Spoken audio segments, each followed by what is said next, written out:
Hello everyone, thanks for all the support with my videos and I hope you're all well today. Big news in Ireland, we have the resignation of Eamon Ryan as Green Party leader, and he also said he will not contest the upcoming general election but will ride off in the sunset on a big pension, all at our expense, doing enough damage to the ordinary working class people of Ireland, both rural and urban in the process. Ryan has been a TD since 2002, he lost his seat in 2011, and then when the Green Party had no members of Oireachtas, he became their leader, won a seat back in 2016, and 2020 went into government with Fianna Fáil and Fine Gael and became the uniparty in our society, much the same as a lot of the fake opposition also as well. We've seen that over the last number of years.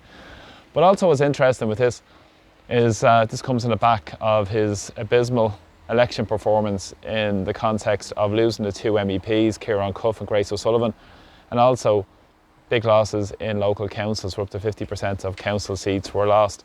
Now this isn't really surprising because a lot of the damage is done. Over the last number of days he was happy to push forward the nature restoration law, which is causing a lot of issues in Irish society, especially amongst many farmers around rural Ireland as well.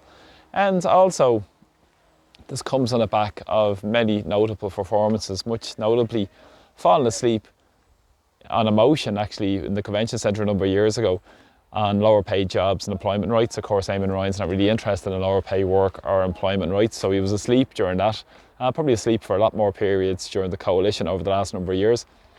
And he also said he wanted to change the way people live their lives, and he did that by impacting the working class most of all with his draconian carbon tax.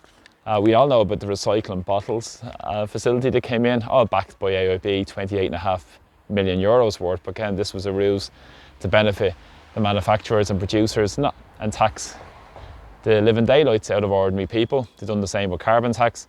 The electric car subsidies again, which benefited the people who were able to afford the electric cars.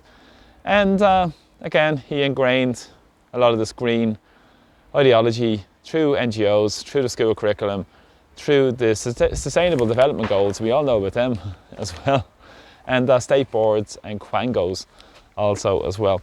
And Eamon Ryan famously said authoritarianism was a good system. Doesn't that really tell you all about Eamon Ryan and his Green Party agenda? Of course, don't let Fianna Fáil and Fine Gael off the hook with this, and many of the opposition parties who are fully behind this corporate green agenda by taxing the working class out of existence and benefits the big corporations and doesn't tackle the big polluters. And on an economic front as well, he is the Minister for Communications locally who was involved with the Rathmines Post Office, hasn't intervened on behalf of the people of Ireland, but again, he's more interested in privatising our public services rather than standing up for the interests of our history, heritage and not-for-profit public services.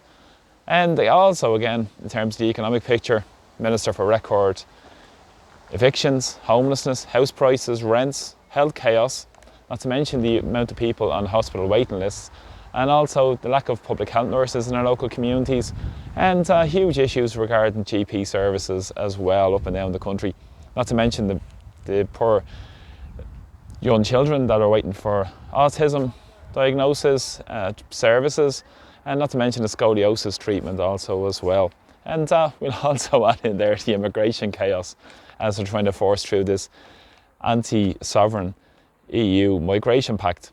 And again, he was also involved with working towards regulating media, Commission Eamon, he was heavily involved with as well, and silence and dissent. But again, this is what happened during as well COVID lockdowns again, but he said authoritarianism was a good system. That's all you need to know about the legacy of Eamon Ryan and what agenda he's pushing forward.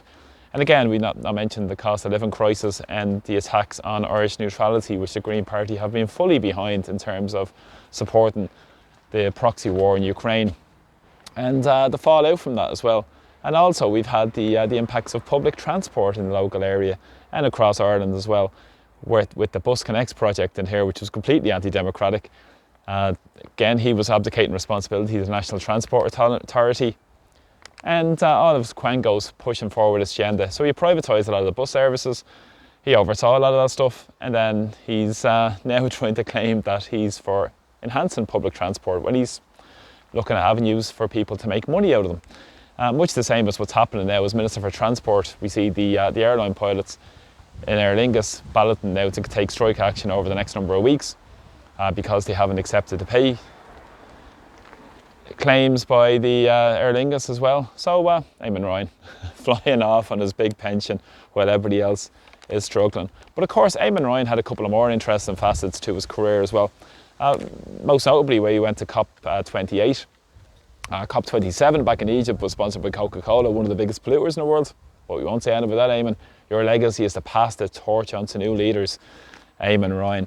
And also about the trip to Brazil on St. Patrick's Day, a junket to Brazil, where he went and stood with the Brazilian Environment Minister, not to mention the Mercosur deal, cutting down rainforests and transporting beef across the Atlantic.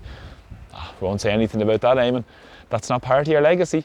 I'm sure the media won't be speaking about that. But he also said he wants to pass the torch on to a new generation of leaders.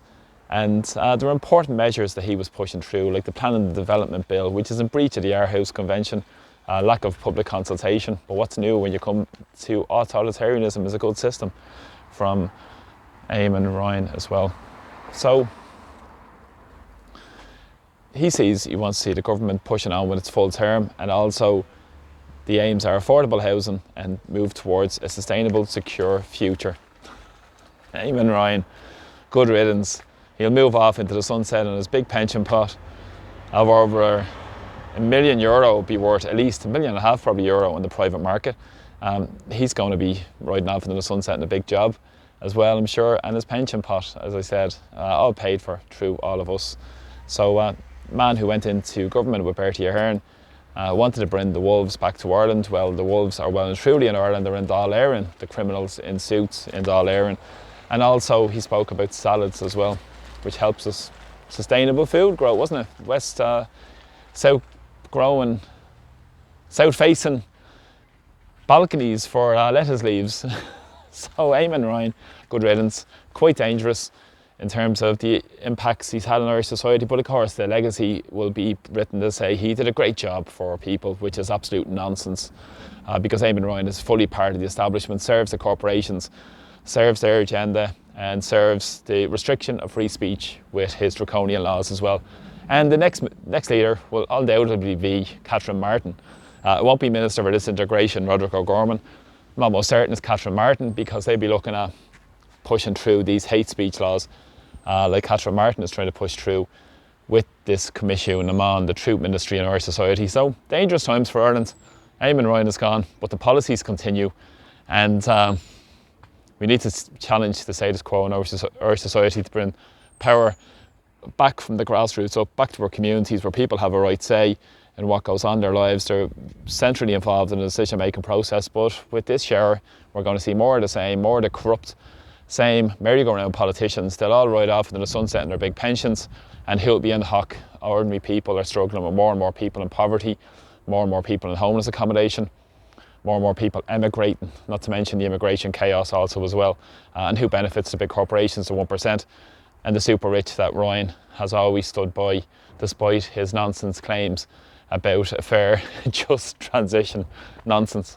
The corporate green agenda. What it's all about is control and keeping the profits in the hands of the super rich, rather than tackling the people who are responsible for a lot of the big pollution around the world. We won't mention the Nord Stream in that event today, because Eamon Ryan wants to ride off into the sunset. Listen, thanks a lot for supporting me with the videos. Really appreciate it. Thanks for everybody who supports me through by subscribing to my YouTube channel. Please press subscribe, please share my videos, and thanks to everybody who has joined and subscribed to my page. I'm very grateful. It's grown. I need to keep growing and get this message out to more and more people to get an alternative viewpoint to what's really going on in our society. So thanks a lot for joining me. Take care. See you all soon. Slán. Bye bye.